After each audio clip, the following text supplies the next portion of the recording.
যেভাবে বলা হয় স্বৈরতন্ত্র থেকে বেরোতে হলে, এক নায়ক বা এক নায়িকাতন্ত্র থেকে বেরোতে হলে গণতন্ত্রের পক্ষে যদি আমাদের এগোতে হয়, অবশ্যই আমার মনে হচ্ছে সংবিধানের কিছু কিছু জায়গায় জরুরি পরিবর্তন প্রয়োজন।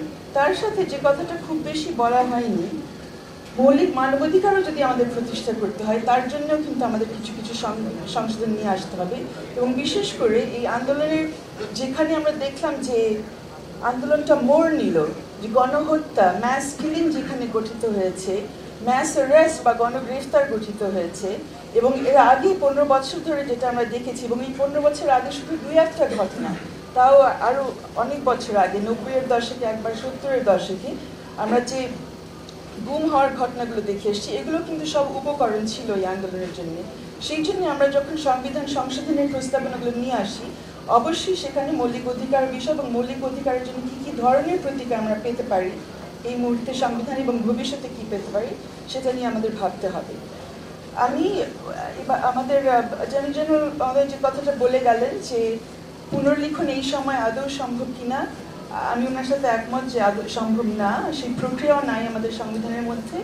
একমাত্র কামাল ভাই আছেন কিনা এখনো, কামাল আহমেদ যেটা বলে গেছেন যে রাজনৈতিক ঐক্যমত্যের ভিত্তিতে যদি কোনো প্রস্তাবনা আসে, সেটাও মিনিমাম কোর, মানে ন্যূনতম কিছু বিষয়ে যদি কনসেনসাস আনা যায়, সব বিষয় নিয়ে তো আর কনসেনসাস এত সহজে হবে না, সেটার জন্য গণতান্ত্রিক প্রক্রিয়া দরকার হবে।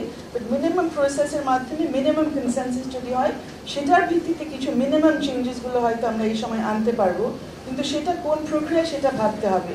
রেফারেন্ডামের প্রক্রিয়া সেভাবে নেই, আমাদের গণপরিষদ নেই, সংসদ তো নেই, গণপরিষদ আসলে নেই। কীভাবে গঠন হবে আমার মানে স্বল্প বুদ্ধিতে আমি বুঝতে পারছি। কিন্তু যেটা আছে, রাস্তার ওই পারে আমাদের সুপ্রিম কোর্ট আছে, এবং এই সুপ্রিম কোর্টে কিন্তু পঞ্চদশ সংশোধন নিয়ে শুনানি চলছে, ত্রয়োদশ সংশোধন নিয়েও শুনানি হওয়ার কথা, অন্যান্য বিষয়গুলো সেখানে উত্থাপন করা সম্ভব, এবং সুপ্রিম কোর্টের মাধ্যমে আমরা কিছু দিক নির্দেশনা পাবো, যেটার ভিত্তিতে আমরা এগিয়ে যেতে পারি একটা গণতান্ত্রিক প্রক্রিয়ায়। যতই ফ্লড, যতই প্রবলেম্যাটিক গণতান্ত্রিক প্রক্রিয়া হয়, অ্যাটলিস্ট একটা নির্বাচন যদি হয়, সেটার মাধ্যমে যারাই আসেন, সরকার যারাই গঠন করেন, বিরোধী দলে যারা থাকেন, তাদের মাধ্যমে আমাদের কিছু নিয়ে আসতে হবে। এবং একটা গণতন্ত্র হওয়ার পরে, গণতান্ত্রিক প্রক্রিয়া ফ্লড হলেও ফিরে আসলে পরে আরেকটা জিনিস আমাদের মাথায় রাখতে হবে, যে গণতন্ত্র হয় যারা সংখ্যাগরিষ্ঠতা অর্জন করে তারাই তো সরকার গঠন করে, তাই না? কিন্তু ওই অবস্থায় যারা সংখ্যালঘু, শুধু ধর্মীয় সংখ্যালঘু না, যারা ভিন্ন মতের, যারা বিভিন্ন গোষ্ঠীর, তাদের অধিকারও তো রক্ষা করতে হয়, সেটার জন্যই কিন্তু সংবিধান। এবং সেই জন্য আমাদের সংবিধানে যারা সুবিধা বঞ্চিত, যারা প্রান্তিক, যারা বিভিন্নভাবে সংখ্যালঘু আমাদের সমাজে, ভাষার কারণে হতে পারে, লিঙ্গের কারণে হতে পারে, প্রতিবন্ধিতার কারণে হতে পারে, নানান কারণে, জাতিসত্তার কারণে হতে পারে, তাদের অধিকার শুধুমাত্র এই সংবিধানের মাধ্যমে আমরা নিশ্চিত করতে পারবো। এবং সেই জন্যই মাইনরিটি রাইটসের বিষয়টা এখানে অবশ্যই নিয়ে আসতে হবে।